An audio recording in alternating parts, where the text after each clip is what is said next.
धन्यवाद माननीय सदस्य। माननीय सदस्य श्री राघव चड्ढा जी, आपके पास 9 मिनट। शुक्रिया मैडम कि आपने मुझे बैंकिंग बिल 2024 पर बात करने का मौका दिया। सर, बैंक ईंट या सीमेंट से बनी किसी इमारत का नाम नहीं है। बैंक सिर्फ किसी स्टील या एल्यूमिनियम से बने एटीएम का नाम नहीं है, और बैंक ना ही एक काउंटर से दूसरे काउंटर पर दौड़ रहे बैंक ग्राहकों की उस दौड़ का नाम है। बैंक नाम है विश्वास का, बैंक नाम है अधिकार का, न्याय का, समानता का। लेकिन पिछले कुछ वर्षों में यह विश्वास जो ग्राहकों का बैंकिंग व्यवस्था में था, वो कहीं ना कहीं कमजोर होता नजर आ रहा है, और उसके कुछ बुनियादी कारण, बहुत ही बेसिक कारण आज मैं सदन में आपके माध्यम से सरकार के सामने रखना चाहूंगा। सबसे पहला, पुअर कस्टमर सर्विस। यदि आज किसी ग्राहक को सरकारी बैंक में किसी काम से जाना हो, तो मान लीजिए उसके ग्रह खराब चल रहे हैं और दिहाड़ी भी खराब होगी।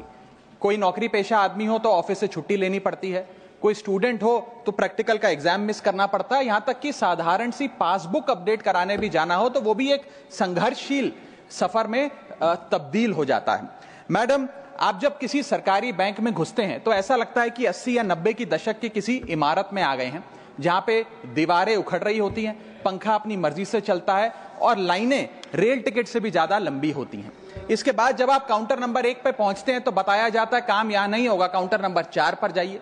जब काउंटर नंबर 4 पे जाते हैं तो बताया जाएगा यहां पर भी काम नहीं होगा, फर्स्ट फ्लोर पर जाइए। और जब आप थके हारे फर्स्ट फ्लोर पर पहुंचते हैं तो बताया जाता है कि लंच हो गया है, लंच के बाद 2 बजे आइएगा।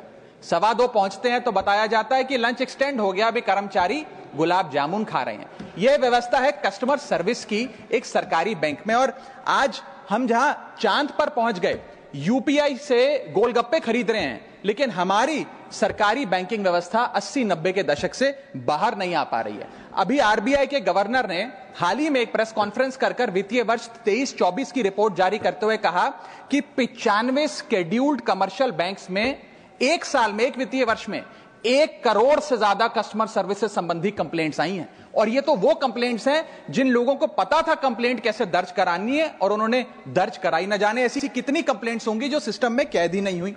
इसी के साथ साथ बैंकिंग कोड और स्टैंडर्ड्स बोर्ड ऑफ इंडिया का एक सर्वे बताता है कि 45% बैंक कस्टमर्स बैंकिंग व्यवस्था से डिससैटिस्फाइड हैं, असंतुष्ट हैं। और मैं चाहूंगा आपके माध्यम से सरकार के कानों तक ये बात पहुंचे कि डिजिटल सर्विसेज का एक कस्टमर सेटिस्फैक्शन ऑडिट कराना चाहिए सरकारी बैंकों का, कि क्या हमारी सरकारी बैंकों की वेबसाइट का इंटरफेस या मोबाइल एप्लीकेशंस सरल हैं, अच्छी हैं, या कस्टमर्स उससे त्रस्त हैं।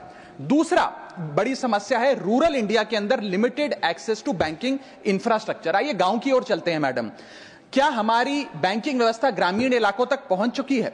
नाबार्ड की एक रिपोर्ट बताती है कि 50% of rural India is still suffering from lack of adequate access to banking.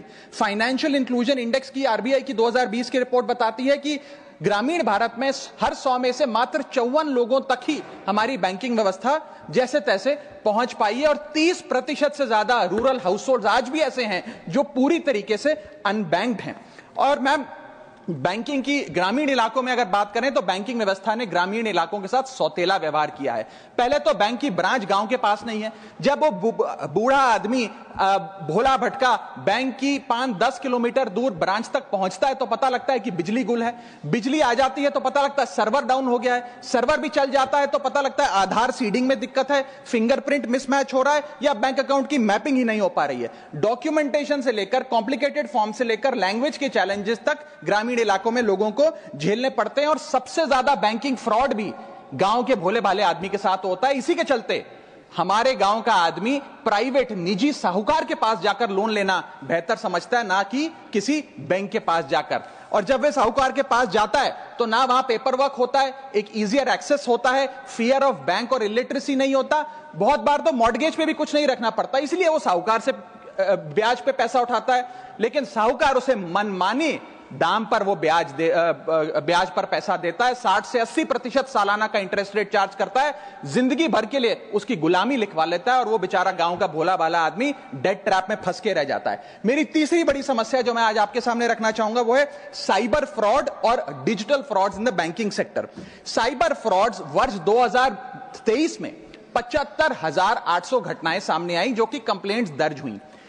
वर्ष 2024 आते आते 75,000 से बढ़कर यह आंकड़ा 2,92,000 हो गया, यानी कि 285% के बैंकिंग फ्रॉड्स की घटनाओं में इजाफा देखा गया और 2100 करोड़ रुपए लोगों के इस बैंकिंग फ्रॉड के चलते जीरो हो गए, शून्य हो गए, उनका नुकसान हो गया। और सबसे ज्यादा कंप्लेंट्स इसमें यूपीआई रिलेटेड बैंकिंग फ्रॉड्स की आई हैं। मैडम, मैं आपको बताना चाहूंगा कि मनी थेफ्ट के साथ साथ उतना ही जरूरी है डेटा थेफ्ट। जब आप बैंक को पूरे विश्वास के साथ अपना डेटा देते हैं, अपना पैन देते हैं, अपना नाम, एड्रेस, डेट ऑफ बर्थ, तमाम चीजें देती हैं, क्या बैंक आपके डेटा को सुरक्षित रख पाता है? क्या बैंक वो जाने अनजाने में या डेटा चोरी के माध्यम से वो सारा हमारा डेटा मार्केटिंग कंपनियों के पास, क्रेडिट कार्ड कंपनियों के पास, लोन देने वाले, फ्लैट बेचने वाले लोगों तक नहीं पहुंचता? एक रिपोर्ट के मुताबिक 2019 में एसबीआई के 3 million customer account data leak हो गया और तमाम बैंकिंग हिस्ट्री लीक हो गई।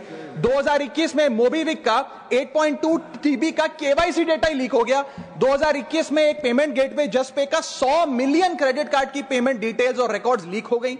अब ये लीक है कि जाने अनजाने में डेटा शेयरिंग है, यह फैसला मैं आप तक छोड़ता हूं, लेकिन आपको इस डेटा लीक का भुगतान करना पड़ता है, आपको उसको भुगतना पड़ता है। और उसका सबसे छोटा सा उदाहरण है कि आए दिन आपको आपके बीवी, आपके माता पिता, आपके घर वाले फोन करके आपका हाल पूछे ना पूछे, मार्केटिंग कॉल्स वाले आपको रोज फोन करके कहेंगे कि आपका क्रेडिट कार्ड अप्रूव हो गया, आपका लोन अप्रूव हो गया, हमसे फ्लैट ले लीजिए, हमसे फलानी चीज ले लीजिए। इनके पास ये हमारा डेटा आता कहां से, एक बड़ा सवाल है।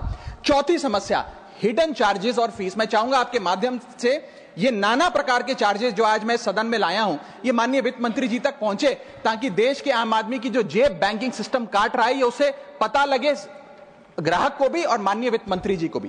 पहला, मिनिमम बैलेंस पेनल्टी। यदि आप न्यूनतम बैलेंस नहीं रखते हैं तो 100 से 600 रुपए प्रति माह बैंक आपका काट लेता है। इस चार्ज को लगाने के बाद बैंकों ने वित्तीय वर्ष 22-23 में 3500 करोड़ रुपए मिनिमम बैलेंस पेनल्टी के नाम से लोगों से वसूले हैं। मैडम, दूसरा चार्ज, एक्स्ट्रा एटीएम यूजेज। आपको एटीएम ट्रांजैक्शन के लिए 2 से 3 की मोहलत मिलती है, 2 से 3 की इजाजत मिलती है बैंकों द्वारा। अगर आप चौथा, पांचवा ट्रांजैक्शन कर लें तो हर ट्रांजैक्शन पे 20 रुपए एटीएम चार्ज आपको देना पड़ता है। इनएक्टिविटी फी 100 से 200 रुपए सालाना, यानी कि अगर बैंक आप बहुत ज्यादा अपना अकाउंट यूज नहीं करते हैं तो बैंक इनएक्टिविटी के नाम पे भी चार्ज लगा देता है। फिर बैंक स्टेटमेंट आप मंगवाते हैं तो बैंक स्टेटमेंट इशुएंस चार्जेस के नाम पर आपसे 50 से 100 रुपए लेता है। फिर आप कहते हैं हमें एसएमएस अलर्ट के माध्यम से मेरे बैंक के खाते में क्या आ रहा है उसकी जानकारी मिले, तो एसएमएस अलर्ट चार्जेस के नाम पर भी प्रति क्वार्टर 20 से 25 रुपए आपसे लिया जाता है।